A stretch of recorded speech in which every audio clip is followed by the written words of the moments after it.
My grandson said, "She's just here for the will." At the lawyer's office, I handed over the real one. Suddenly, they all went silent. "Oh, look who's here. The once beloved grandma with her broken lullabies," Bryce says, leaning back in the leather chair, his voice like spoiled wine, sharp, sour, dismissive. "Come on, we all know you're just fishing for the will." That syrupy voice does not fool anyone here. His smirk pierces the air, and I feel the room contract. My heart settles into a slow, steady rhythm. I do not respond. I do not flinch. I just observe. Rosephine, my daughter, gives a casual little chuckle and blinks at me as though I am a piece of old furniture, tattered beyond use. I take a breath and hold it. Bryce stands then, pulling a crumpled sheet of paper from his suit and flings it onto the polished mahogany table with theatrical contempt. The flap of my so-called will echoes in my ears. Those 3 words, false will, settle on the desk like a taunt. The lawyer, normally reserved, adjusts his glasses and watches me with polite curiosity. I imagine the moment stretches in slow motion. My fingers curl at my sides, concealed beneath my cardigan. The expectation in the room is that I will stumble, that this will be over quickly. And then I move. My hand dips inside my purse, the one I brought just for this moment, and I retrieve a slender USB drive, plain and dark. It glints under the overhead lighting. There is a collective intake of breath from the lawyer. Rosephine suddenly looks alert, and I swear Bryce's smirk flickers. I keep the drive in my hand for a fraction of a moment, sensing the tension peel away from my spine and settle into resolve. "I brought the real one, along with something else," I say in a soft voice, smooth as silk but firm. I smile, but it is a smile edged with peace rather than triumph, and I am ready to prove why I am still necessary. I stand, statue still, and the lawyer nods. Bryce's smirk finally cracked. He thought I would crumble. He watched me sit like a crumbling ghost. I stroll to the side desk, plug the USB into the conference room monitor, and the screen flickers to life. The room goes silent. The video opens with a dim shot of a night long ago, my lullaby echoing through a small hospital room, while Bryce, feverish and fragile, sleeps. I am whispering the lullaby he cannot remember, not because he was about to wake, but because I needed him to feel love in his body while he fought infection through the night. My voice is gentle, quivering only slightly at the end. I watch myself reach over and press a damp cloth to his forehead, my lips mouthing lullaby lyrics I never stopped believing in. Bryce's face drains of color. Rosephine blinked, her mouth slightly parted. The lawyer stands suspended, between protocol and raw emotion. I meet their eyes without blinking, my spine straight, breath unwavering. In that moment, I am the embodiment of every unspoken bedtime, every aching moment love carries healing in it. And we all know Bryce does not deserve this. He oozed contempt when his voice solved nothing, just stomped on love. The video ends. I hold the room still, then step forward and place the USB next to the paper on the table. The lawyer takes note. Then I pull out the real will, sealed, notarized, prepared months ago. I lay it beside the USB. Bryce's eyes flicker between the paper and the screen like a deer caught in headlights. Rosephine's eyes shine wet. The lawyer clears his throat, standing straighter, eyes traveling between his papers, the real will, the LED screen, the USB, and me. The office is hushed. I am sure every reader, every listener in that moment would be holding their breath. My decision, my quietness, my proof became the earthquake in Bryce's life. Still, I remain composed. I look at Bryce, feeling the past and present align. No one moves. Even the fluorescent lights seem to dim. The receptionist outside hears and leans in, breathless. I gather the drive and the will, glassy-side, then sit again in the chair I occupied when I arrived, steady, resilient. The lawyer closes the folder around the real will. There are no fanfares, there is no blaze of cameras yet. Stillness covers the room like a quiet anthem. I do not break, but somehow it all shifts. I have not performed a victory, I have simply affirmed my worth, and the echo of that affirmation resonates louder than any accusation Bryce ever leveled. Then the lawyer looks at me and says softly, "Mrs. Rosalind, shall we proceed with reading the terms?" The silence lingers. I nod. The air tastes heavy with reckoning, and as the lawyer begins to read, every word carries the weight of truth, love, and justice, waiting patiently in the quiet. That memory, Bryce's birth night, still twists me inside weeks after the confrontation. I did not expect more than the cold eyes, the hushed giggles from Josephine's friends gathered around the hospital room curtain, but these details haunted me. I remember waiting in the corridor while the nurses cleaned Bryce up, then cradling him in my arms, my voice soft and crooning. I can still feel him move, sleepy and warm. I whispered my old lullaby, the one Daniel composed for us. It was meant to comfort, to wrap a newborn in memory before he needed any memory. Then the door squeezed open. Josephine's friend looked in, covered her mouth, her eyes glittering with cruel amusement. "She can't even sing," she whispered. "Grandma's tone-deaf and ridiculous." That moment didn't just wound me. It labeled me in their lives as old, flawed, embarrassing. Bryce's eyes, barely open, seemed puzzled when his mother coughed and said, "Let's go after we've had a moment with him." I left before I could cradle him longer, but that word, tone-deaf, attached itself to my heart. Bryce grew into a boy, proud of himself, or determined to be. I suspect he remembered that evening too. He learned early that the lullaby was a joke, a relic. Every time I tried to sing, even in private, he would scowl and say, "Stop it, Grandma." But that would have been an easy hurt. The real wrong was deeper and more absurd. When Daniel's business fell into trouble, I refused to sell off a small number of shares in his company. I said no, planning instead to use land I owned to secure a modest loan so he could keep his business afloat. Daniel refused. He said, "It is your money you worked for, Mom." He was right. But when the company collapsed, Josephine and Bryce turned it into a betrayal. They said I was greedy, holding back capital that could have saved his legacy. They never acknowledged I offered my own resources. From there, I became the obstacle to the family's narrative of success. They spoke in present tense. Grandma does not understand innovation. I was old-fashioned, even antagonistic. Conversations with Josephine turned cold, veiled in frustrated sighs.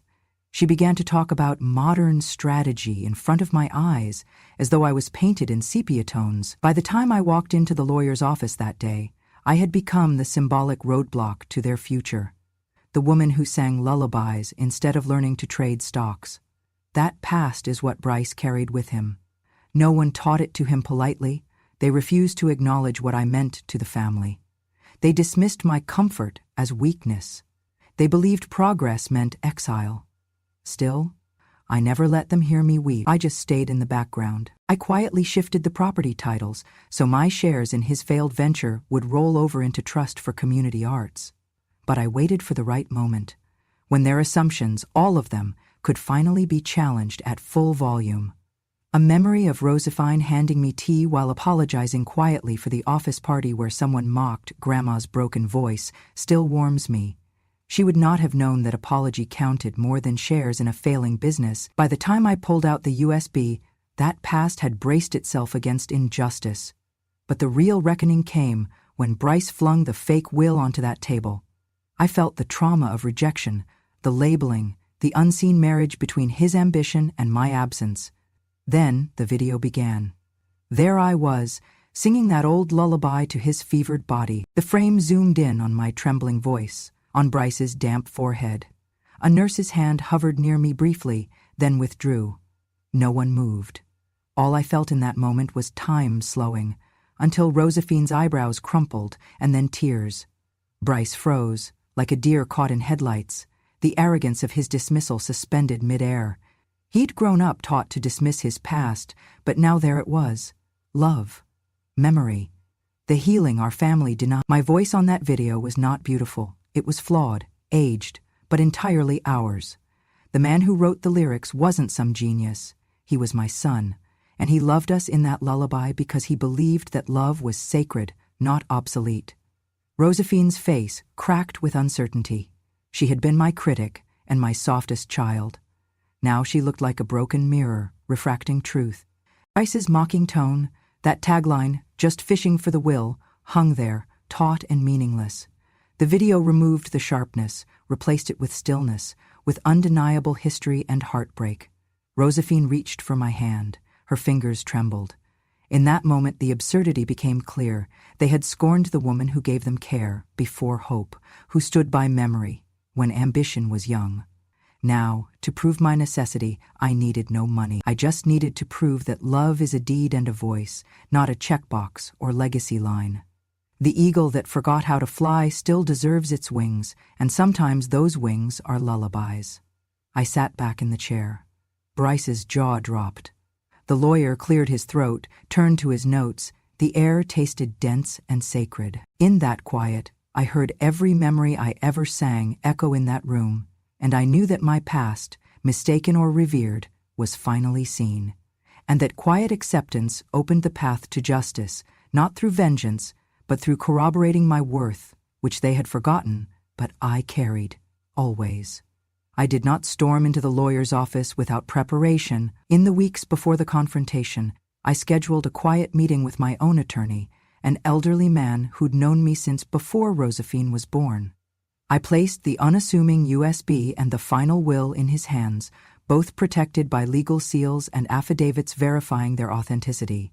I asked him to witness those items and timestamp them, in case anyone challenged their legitimacy. He nodded, adjusted his glasses, and handed me a certificate dated and signed, confirming that on that day he held both documents, sealed, in the presence of a notary. I tucked that certificate into my purse just as tightly as I held the memory of every lullaby I'd ever sung. I paid for the video transfer to be official, stored in encrypted format, with a chain of custody documented. I wanted no one to doubt its origin or timeliness. I would allow no loopholes. I imagined challengers saying the footage was fake or edited, so I traveled to the local courthouse, asked a staff member to mark the USB-sealed evidence, and they logged its entry. I kept the receipt and another legal certificate in my purse. Michigan law does not forbid conditional affidavits, and as long as the will was properly signed in front of witnesses, with mental capacity verified, it held up. The video would not be the will. It would serve only to fulfill the condition. I called Astrid one afternoon and sat on my back porch, the oak tree casting long afternoon shadows, the air smelling of sweetgrass and late summer. I handed her a small brass key. "This opens the back room," I said. "The one I built when your grandfather was alive. Every draft of every song I ever sang is there. You must not let anyone see it, not until it matters." Astrid's eyes reflected the sun and something like understanding. She nodded. I folded the certificate, the USB slipcase, and slipped them all into the cabinet behind the painting. No one else needed to know where they were. No one else was honest enough to be trusted. Astrid, however, was. My mind shifted to my sacrifice. No noise, no dramatic declarations. I quietly arranged that, should the Daichuk be executed, half of my personal property would fund instruments for poor children. I contacted the nonprofit association myself, arranged for checks via a trustee-only account, and set up alerts that Astrid would receive when distributions were made. I never told Josephine or Bryce. Let them think I was out of the way. Let them believe I had nothing to offer. Their pride blinded them to the real gift. The day I walked into the lawyer's office, I carried that USB, the will, and the sealed proof with the weight of my lifetime behind them. My back felt straighter, not from vanity, but from knowing that every late-night song, every ounce of unspoken care had prepared me for this moment. In the public eye, I had done nothing spectacular. Privately, I had orchestrated a truth that could no longer be erased. Astrid stood just out of sight. My last audition for her loyalty, her compassion. She held the breakthrough of the project I had built with love, not ambition. If Bryce made the right choice, fine. If he did not, then she would carry the melody forward, hands trembling, but true. I remember that afternoon thinking perhaps this is what true service looks like.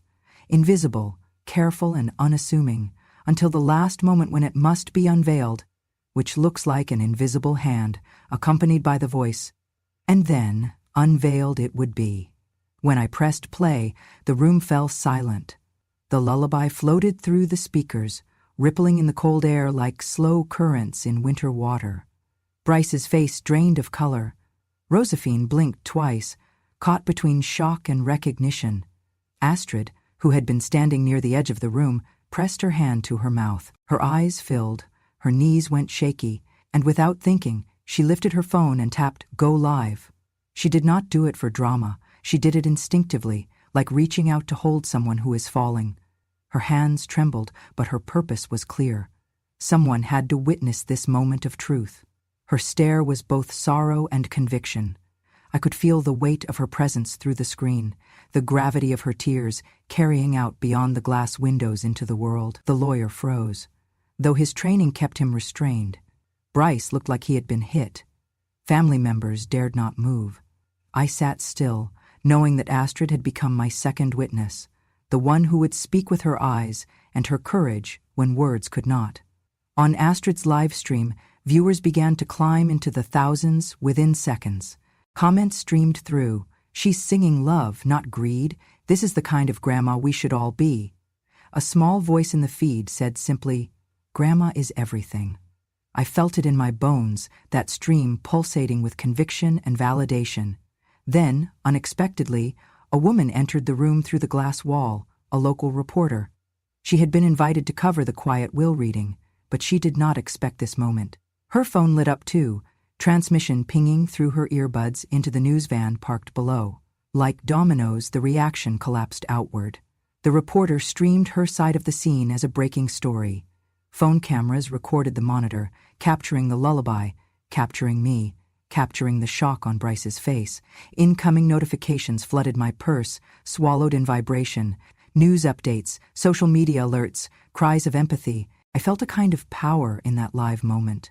Not mine, not Bryce's, but the truth itself making noise. Astrid's trembling voice, absorbed by an audience larger than all our combined life stories, responded to me with love. So many strangers had my back now, strangers who'd never known me. Bryce broke.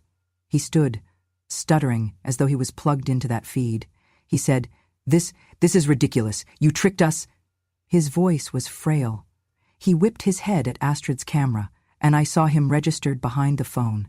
There he was, across the internet, in the glare. Josephine held her hands in front of her mouth, the mother of this boy who had once believed his little spite mattered more than a lullaby. And now we all had a rehearsal in gratitude. Every pixel on Astro's live stream was a witness to what love meant. Phones vibrated in the lawyer's hands. Murmurs among the young staff hissed about viral comments. A lawyer's assistant stood in the hallway, watching the walled room and listening to the phone as she scanned for posts. The weight inside me shifted. It was no longer just a legal confrontation. This was truth made broadcast. And nothing can tarnish love when it's recorded so plainly. The reporter pushed her mic against the glass, like she needed confirmation. I half expected her to make me repeat each word, but I had already said enough with that lullaby, and Astrid had already validated it with her tears. Bryce tried again. "You will not get away with this." But people online had already made their judgment. "She is protecting his legacy, not taking it," said one thread. "Heart defeats greed," said another. Then, quietly, the lawyer turned on a small mic and said, "Due to the public circumstances and the presence of the late Mr. Porter's video, the will now be read according to its evidentiary terms." He called us back to the scrawl of tasks, but no one in the room felt legalese anymore. We were in the presence of redemption, connection, and the language of songs that heal. When I walked out afterward, Astrid put an arm under my elbow. The hallway was lined with reporters, phones held high. I did not shrink. I lifted my head.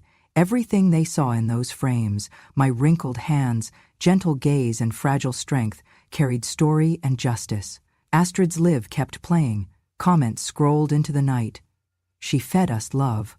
Grandma lesson. Rolled. Elder justice. And though Bryce was there, his voice sunk behind the shimmer of public witness. The focus has shifted, just like the world shifts when someone finally says, "I am enough." By the time we reached the lobby, I felt unshakable. Not because I dominated the social feed, but because love, once seen, cannot be unseen, even by family who insist they do not see. We passed a banner above the front steps, a dedication in Michigan elder law for protecting the vulnerability elders bring to trust. A silent nod that the state valued Rosalind as much as any catchy headline. I felt at peace, and I thought, sometimes justice does not roar, it breathes. Through eyes streaming, footage flipping to thousands, words shared by strangers, and then changes everything. The video filled the room. There I was, leaning over an infant Bryce, feverish and whimpering, his small face damp with sweat. I cupped his head, the lullaby woven through my voice, low, steady, desperate, maternal. Each note carried both fear and fierce love. The camera angle was shaky, recorded years ago by a nurse, filed away with the will and the USB. Now, the hush in the room was total. Josephine swallowed, Bryce's jaw hung open, and every heart seemed to pause. "Listen carefully," I said, voice clear though my own pulse felt thunderous. "This is the voice of your mother, of a time before ambition replaced lullabies." I paused, eyes on Bryce, holding his gaze. If anyone in this room truly values love over legacy, prove it. Sing this lullaby, share it with the world. I stood and pulled the sealed document from my bag. The real will, properly executed in front of 2 witnesses in accordance with Michigan law. I opened the cover and laid it on the table. I've stipulated that this will is only valid if someone uploads a video of themselves performing this lullaby to YouTube, public, viewable, and attributed. That must happen before the estate is distributed. My voice did not waver. You heard me. Across the table, Bryce's expression crumbled. Josephine bristled. The lawyer shifted, astonished, then nodded. Conditional bequests, provided they were not contrary to public policy, could be enforceable in Michigan as long as they were clear and within legal bounds. I'd structured it carefully with proper legal counsel ensuring it wasn't a frivolous or impossible condition. A soft ping sounded as the reporter outside caught our words on her live stream mic.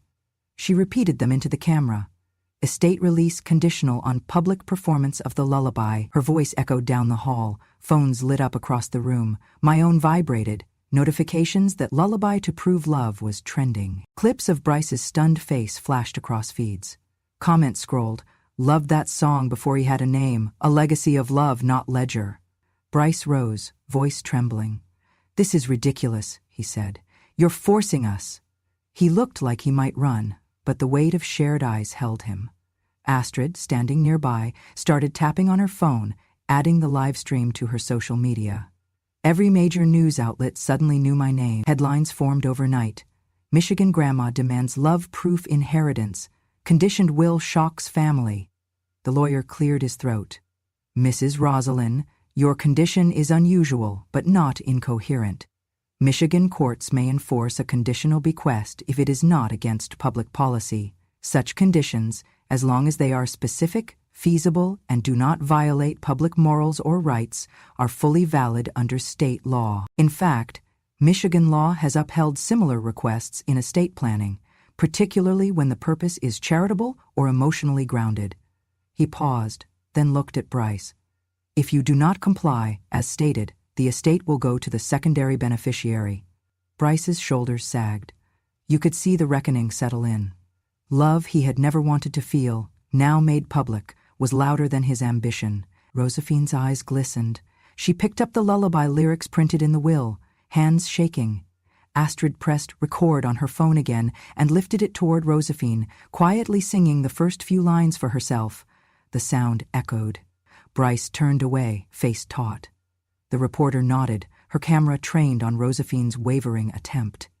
She did not fulfill the condition yet, but the shift was happening. Public empathy was shifting toward the unconditional love buried in that lullaby. The lawyer closed the folder with soft finality. "We will wait 10 days for completion of the condition. If the song is uploaded, the steward will distribute as stated. If not, the contingent request initiates for the Children's Musical Fund." Bryce left the room, not in triumph, but haunted. I watched the door close. Astrid exhaled softly beside me, tears falling.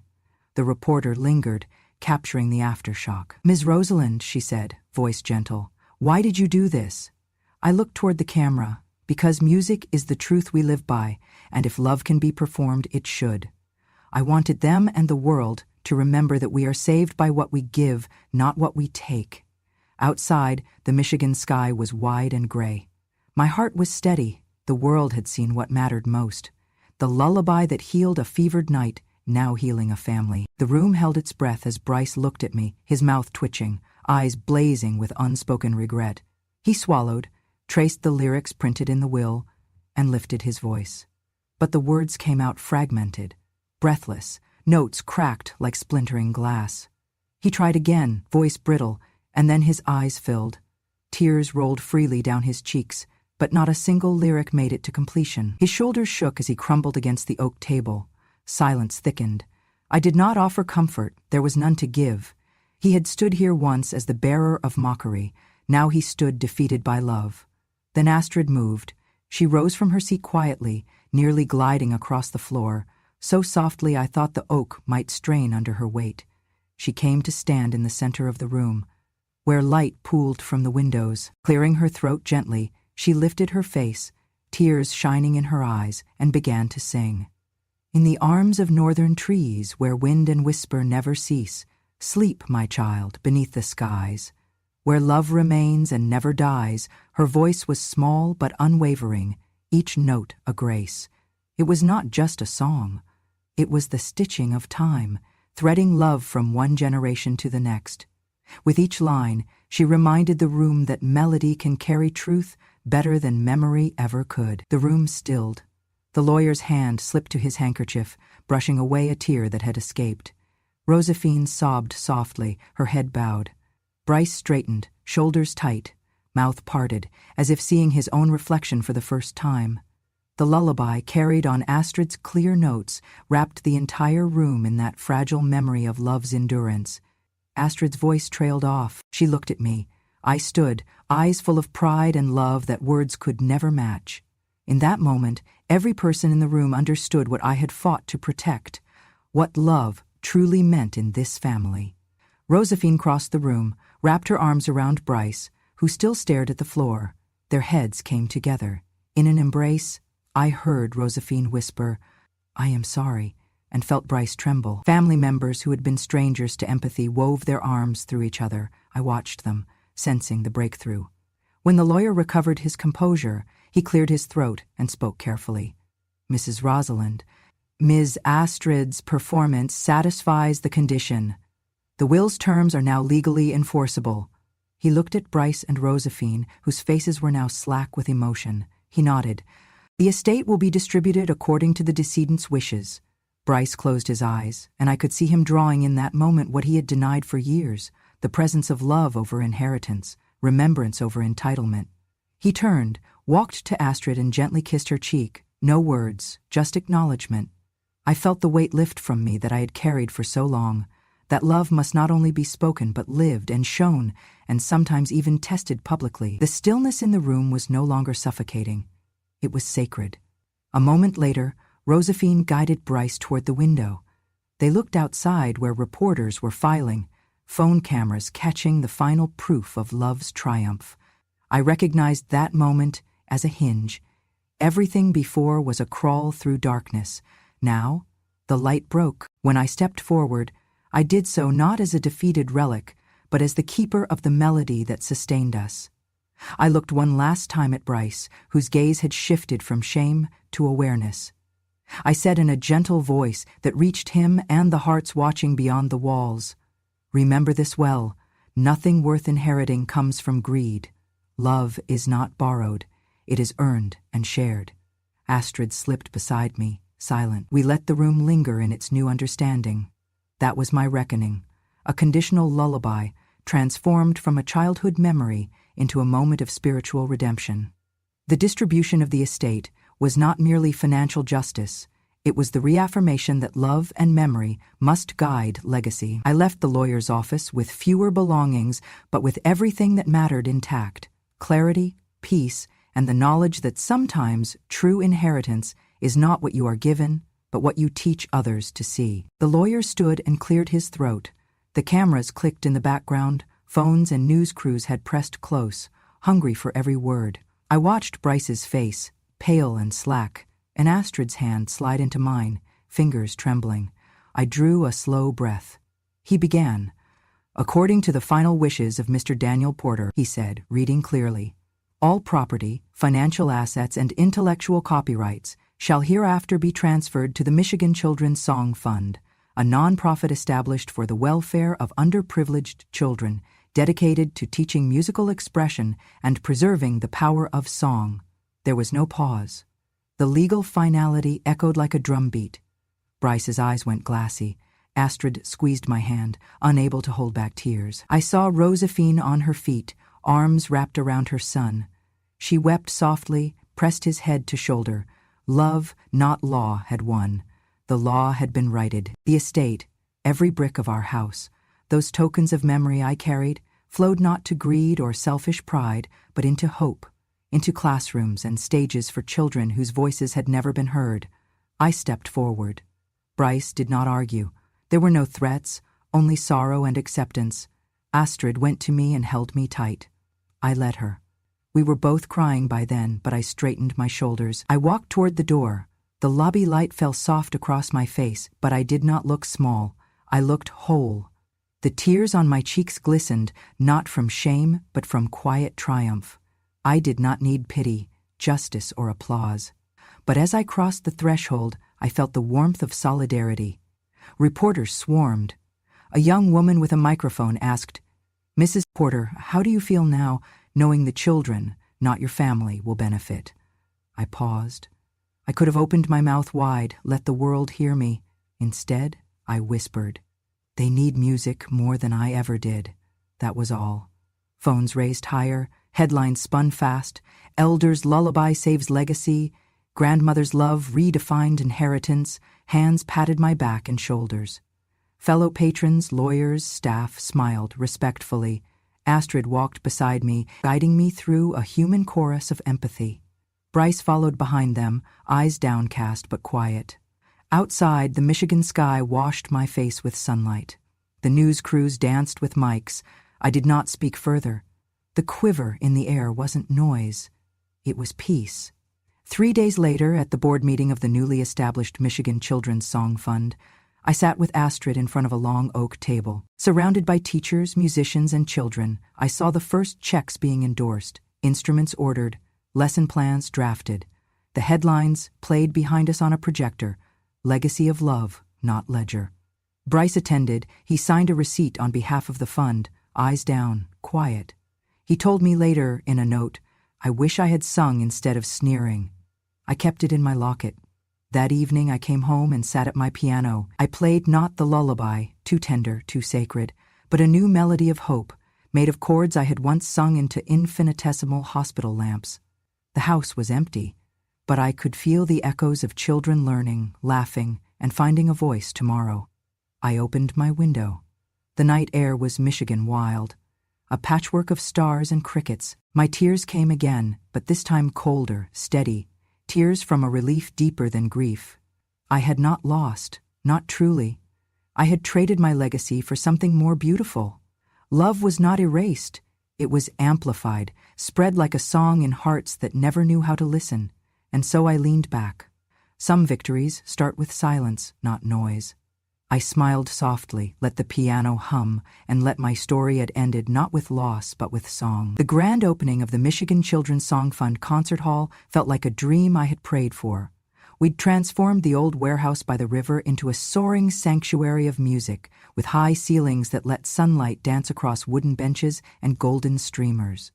Rows of gleaming instruments, violins, flutes, keyboards, stood waiting for their first young hands. Teachers hummed quietly, tuning strings, aligning music stands. I sat in the front row, feeling the air sharpen with anticipation.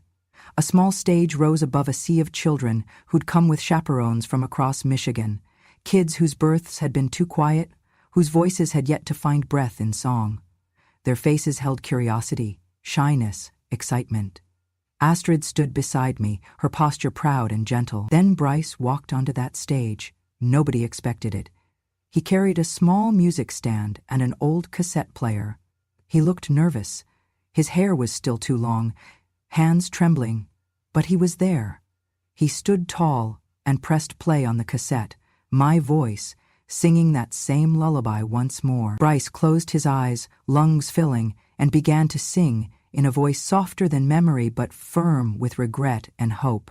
In the arms of northern trees, where wind and whisper never cease, sleep, my child, beneath the skies, where love remains and never dies. Notes stumbled, wavered, then steadied. One by one, children of all ages leaned forward, absorbing the melody, their eyes closed, their feet shifted.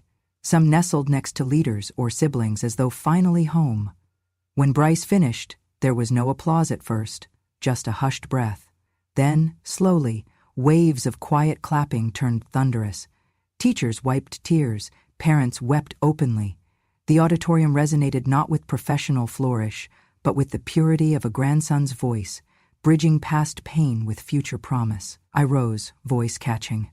That was every day I ever held him close. That was love, and now it lives in each of you. I stepped forward and presented Bryce with a small plaque. Thank you for singing love back into the legacy. He bowed, eyes still glistening. Astrid guided me to a porch behind the hall where a single wooden swing hung from an ancient oak branch. I sat, letting the soft breeze carry the sound of music back to me. The night sky stretched endless above the river, a mesh of silver and stars. I closed my eyes and heard the distant strains of flute and piano, graduation songs of innocence and dreams. I smiled, because I knew this was more than a victory. This was, and always would be, home. The lullaby had become a seed that took root in young hearts. We'd planted orchards of song where before there were fields of silence. Back inside, children drifted around the hall, curiosity blooming. A boy approached me and said shyly, "I want to learn how to sing like that." I held his hand. "Then sing," I said. "Sing when you are happy, when you're sad. Sing who you are." That's how we keep love alive. At the back of the hall, reporters recorded quotes. The grandmother who sang for her grandson now teaches the world. Social media bloomed with hashtags. Love Legacy, Sing on Michigan, Rosalind's Lullaby. The story went beyond he said, she said. It had become the anthem of healing. Later, Bryce stood beside me again. "I never understood your lullabies," he said quietly, "because I never knew I needed to remember them." I raised a hand to his shoulder. "We all needed to. And now, you give them to others." He nodded. Astrid joined, and the three of us watched children stumbling over first violin notes, a gentle chaos. And in that moment I believed my life had come full circle, from forgotten lullabies in hospital corridors to voices rising under these rafters. As I rose from the swing and walked back into the glow of the hall, I felt the weight of age settle lightly on my shoulders. I was not stepping away, I was being carried forward by something better than applause. Legacy is not anchored in inheritance, it is nurtured in notes, in hearts, in every child who dares to sing, because one grandmother once dared to care. And so this ends our quiet story, not with loss, but with hopeful chords echoing into tomorrow. In Michigan, I became not only the receiver of a family estate, but a spark for the souls of children everywhere. I am Rosalind. I sang love, and in return, love continues to sing me home. They thought I came for a signature, but I came to remind them what love sounds like. This wasn't just about will. It was about willpower. Not just about inheritance, but what we choose to inherit. Kindness, memory, grace. If this story touched a string in your heart, if it reminded you of someone whose voice should never have been silenced, subscribe to Grandma True Stories, because when a grandmother dares to sing the truth, the world cannot help but listen. Because when a grandma speaks, generations listen. And when a lullaby becomes a legacy, the world remembers.